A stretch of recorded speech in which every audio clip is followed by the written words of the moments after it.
பூம்புகாரில் நடைபெற்ற அந்த மகளிர் மாநாட்டிற்கு அன்புமணி ராமதாஸ் அழைத்து விடுக்கப்படுமா? அடுத்த கட்ட நடவடிக்கை சந்தேகங்கள் இருக்குது. சந்தேகங்கள் யாருன்றதை சொல்லியிருக்கிறோம். போராட்டம் யார் செய்தாலும் வாழ்த்துக்கள் தான். அந்நிய சங்கம் தொடங்கி 46 ஆண்டுகள், 46 ஆண்டுகள், 45 ஆண்டுகள் முடிந்து 46வது ஆண்டு இருக்கிறது. அந்நிய சமுதாய மக்களுக்கு, அந்நிய மக்களுக்காக மட்டுமல்ல, அனைத்து சமூகங்களுக்கும் சம உரிமை, சம வாழ்த்து, சம அந்தஸ்து கிடைக்க வேண்டும் என்று ஆண்டிலிருந்து தொடர்ந்து போராடி வருகிறோம். 1980 தொடர்ந்து போராடி வருகிறோம். அதில் இன்னும் போராட்டம் நீடிக்கிறது. முழுமையாக நமக்கு சமூக நீதி கிடைக்கவில்லை.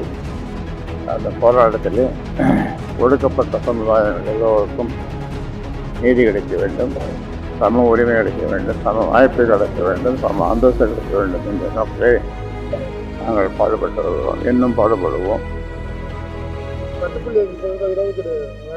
அதுக்காக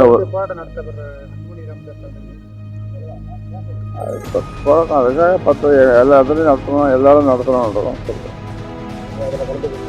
நாங்கள்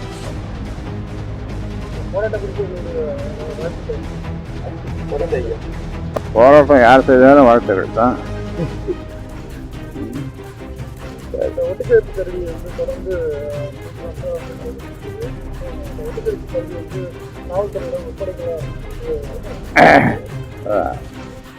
காவல்துறையில் தனியார் ஏஜென்சி அவங்க ஆராய்ச்சி பண்ணிட்டு இருக்காங்க.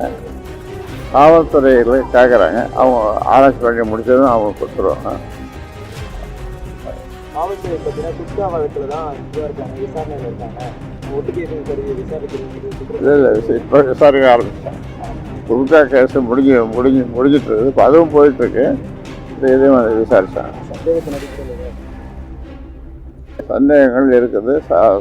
சந்தேகங்கள் யாருன்றதை சொல்லியிருக்கிறோம் காவல்துறைக்கு.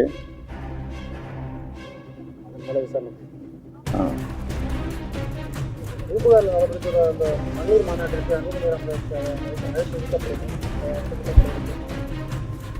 எல்லாரும் வரலாம். வரலனாலும் யாரையும் நம்ம சொல்ல முடியாது. எல்லாரும் வரலாம், மகளிர் வரலாம், எல்லாரும்.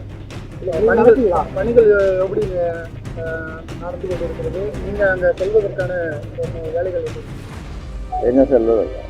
மகளிர் மாநாட்டிற்காக பணிகள் ஆய்வு செய்வதற்கு அது போய் வந்துட்டு பார்த்துட்டு இடமெல்லாம் பார்த்துட்டு வந்துட்டேன். மறுபடியும் ஒரு தூரம் போக வேண்டியதில்லை, நேரம் மாநாடு.